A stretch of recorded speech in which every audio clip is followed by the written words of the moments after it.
పేరు ఎస్కే కాసిం సాబ్. నేను 8వ తరగతి చదువుతున్నాను. స్వార్థం మరిగిన మనిషిని చూడు, ఏదో సాధించాలంటున్నాడు, ఒంటరిగా సతమతమై జీవిస్తున్నాడు. సల్లంగా సాగే ప్రకృతిని సెల్లసెదురుగా చేసిండు, శవాళ్ళ గుట్టగా మార్చిండు. అడవులను నరికేసిండు, కొండలనే మిగిలించిండు, చెరువులనే చెడిపేసిండు, కరువు కాండ కాలేసిండు. కోట్ల జీవుల గూడును జడిపి కోట్లే సంపాదించిండు, కాల్చే తందుకు కట్టెలు లేక వట్టిగా పోతాండు.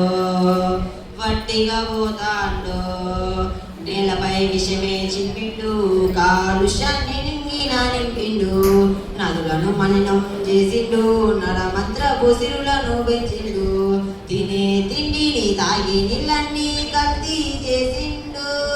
ఇప్పుడు పీల్చే తందుకు గాలి లేక కాలిపోతాండు, తినే తిండిని తాగి నీళ్ళన్నీ కల్తీ చేసిండు.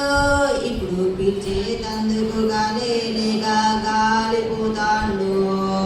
నీతిని దొక్కేసిండు, నిత్యము అబద్ధాలే ఆడిండు, పాపాలెన్నో చేసిండు, ఫలితంగా రోగాలెన్నో తెచ్చిండు. ధనమే శాశ్వతం అనుకోని నిండు మోసాలెన్నో చేసిండు, మోసేటందుకు నలుగురు లేక వట్టిగా కాటికి పయనమయ్యిండు. అమ్మంటి గోమాతను అమ్మిండు, మంత్రతంత్ర భూతాలను నమ్మిండు, కాయ కష్టము మాట మర్చిండు, సోమరితనము బానిస అయిండు.